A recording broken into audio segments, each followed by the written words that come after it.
नमस्कार, live cities के net bulletin दिन में बिहार में आपका स्वागत है। आपके साथ मैं मुस्कान। खबरों की शुरुआत करेंगे, लेकिन उससे पहले एक नजर चलते हैं आज की सुर्खियों पे। बिहार में 20 नवंबर को नीतीश कुमार लेंगे शपथ। पीएम समेत कई राज्यों के सीएम शामिल होंगे। एनडीए विधायक दल की बैठक कल। अमित शाह भी आएंगे। शाह के आवास पर लल्लन सिंह संजय झा के साथ मीटिंग। आरजेडी में होगी बड़ी टूट।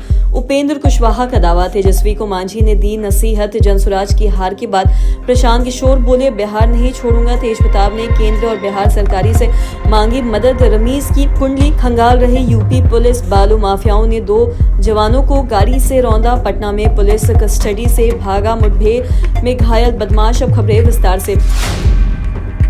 गांधी मैदान में 20 नवंबर को नीतीश कुमार 10वीं बार बिहार के मुख्यमंत्री पद की शपथ लेंगे और साथ ही शपथ समारोह में प्रधानमंत्री नरेंद्र मोदी भी शामिल होंगे। इसे लेकर गांधी मैदान में तैयारियां शुरू कर दी गई हैं। नीतीश कुमार का कार्यकाल 22 नवंबर को खत्म हो रहा है और इससे पहले हर साल में नई सरकार का गठन करना जरूरी भी होगा। तो वहीं बता दें कि 19 नवंबर को मौजूदा विधानसभा सीएम नीतीश समेत सभी मंत्री इस्तीफा भी देंगे और विधानसभा भंग भी करेंगे। बता दें कि मुख्यमंत्री पद की शपथ से पहले नीतीश कुमार अधिकारियों के साथ गांधी मैदान में पहुंचकर कार्यक्रम स्थल का भी जायजा लिया जाएगा। एनडीए विधायक दल की बैठक 19 को बुलाई गई है और इसमें नीतीश कुमार के नाम पर मुहर भी लगी और इसके पहले भाजपा और जेडीयू विधायक दल की बैठक भी अलग अलग होगी और जेडीयू विधायक दल भी नीतीश कुमार को अपना नेता चुनेगा। और भाजपा प्रदेश अध्यक्ष डॉक्टर दिलीप जायसवाल ने बताया है कि 20 नवंबर को गांधी मैदान में मुख्यमंत्री, उप मुख्यमंत्री समेत अन्य मंत्रियों का शपथ ग्रहण उत्सवी माहौल में होगा। तो वहीं जीत के बाद मुख्यमंत्री नीतीश कुमार से उनके पुत्र निशांत मिले और इस दौरान उन्होंने पिता को जीत की बधाई भी दी और बुधवार की शाम को पटना पहुंचे और बिहार चुनाव परिणाम के बाद वह पहली बार पटना भी आ रहे हैं। बिहार में बनने वाली सरकार का खाका दिल्ली में तैयार हो रहा है और केंद्रीय गृह मंत्री अमित शाह के आवास पर जेडीयू सांसद संजय झा और लल्लन सिंह के साथ बीजेपी टॉप लीडर्स की 2 घंटे मीटिंग हुई और जहां डिप्टी सीएम, मंत्री और स्पीकर को लेकर दोनों पार्टियों नेताओं के बीच बातें भी हुई और सरकार में बराबर की भागीदारी को लेकर जेडीयू बीजेपी में खींचतान भी हुई और भाजपा और जेडीयू दोनों ही विधानसभा अध्यक्ष पद चाहती है। और इधर यूपी के डिप्टी सीएम के केशव मौर्य और साध्वी निरंजन ज्योति बिहार में बीजेपी पर्यवेक्षक बनाए रखे।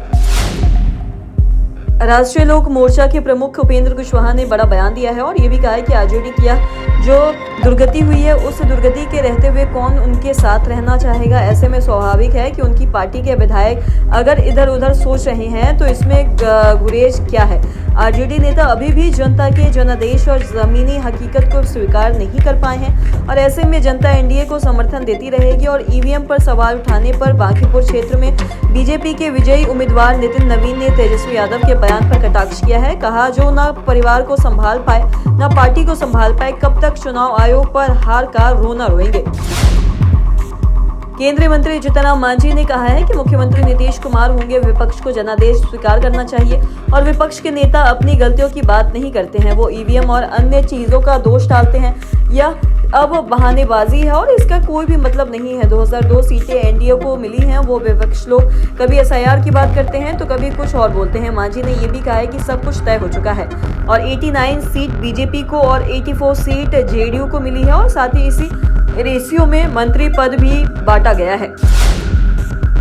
विधानसभा चुनाव से हार के बाद पहली बार प्रशांत किशोर प्रेस कॉन्फ्रेंस की। उन्होंने कहा, जिस पार्टी को 3.50% वोट मिले उसकी प्रेस कॉन्फ्रेंस में इतने प्रेस वालों का आना बड़ी बात है। हम व्यवस्था परिवर्तन तो छोड़िए, सत्ता परिवर्तन भी नहीं करा पाए और साथ ही हमारे प्रयास और हमारे सोच में जरूर कोई गलती हुई है जिससे जनता ने विश्वास नहीं दिखाया।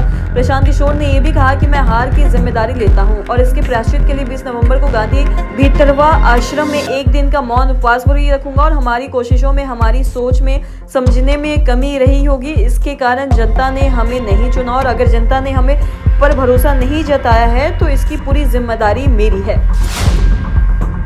तेज प्रताप यादव अपनी बहन रोहिणी आचार्य के समर्थन में सामने आए हैं और उन्होंने केंद्र सरकार और बिहार सरकार से आग्रह किया है कि अगर उनके माता पिता लालू प्रसाद यादव और राबड़ी देवी के साथ किसी तरह का मानसिक उत्पीड़न हो रहा है तो इसकी जांच कराई जाए। और तेज प्रताप ने फेसबुक पर एक भावनात्मक पोस्ट करते हुए ये भी लिखा है कि किसी भी कीमत पर अपनी बहन का अपमान बर्दाश्त नहीं करेंगे। और उन्होंने अपने पोस्ट में ये भी लिखा है कि जय चंदो को इस दुर्व्यवहार का परिणाम जरूर चुकाना पड़ेगा और साथ ही मेरी बहन रोहिणी दीदी के साथ जो व्यवहार किया जाएगा दिल को भीतर तक झकझोर दिया है। और साथ ही तेज प्रताप ने चेतावनी देते हुए ये भी कहा है कि परिवार का चोट करने वालों को बिहार की जनता कभी माफ नहीं करेगी। बलरामपुर के पूर्व सांसद रिजवान जहीर के दामाद और आरजेडी नेता तेजस्वी यादव के करीबी रमीज खान अचानक सुर्खियों में आ गए हैं। बता दें कि रमीज अब तक सार्वजनिक रूप से कम दिखाई देते थे, लेकिन लालू की बेटी रोहिणी आचार्य द्वारा उन पर गंभीर आरोप लगाने के भी बिहार से लेकर उत्तर प्रदेश तक उनकी गतिविधियों की जांच शुरू हो गई है। और रिपोर्ट्स के मुताबिक रोहिणी आचार्य के बयान के बाद यूपी पुलिस ने भी रमीज खान की पृष्ठभूमि भी खंगालना शुरू किया है और कौसाम्बी में उनकी कथित आपराधिक हिस्ट्री की जांच फिर से सक्रिय की गई है और डीजीपी कार्यालय में रमीज से संबंधित विस्तृत रिपोर्ट तलब की है। और बताया गया है कि कौसाम्बी के कोखराज थाना क्षेत्र में उनके खिलाफ 2 मामले भी दर्ज हैं।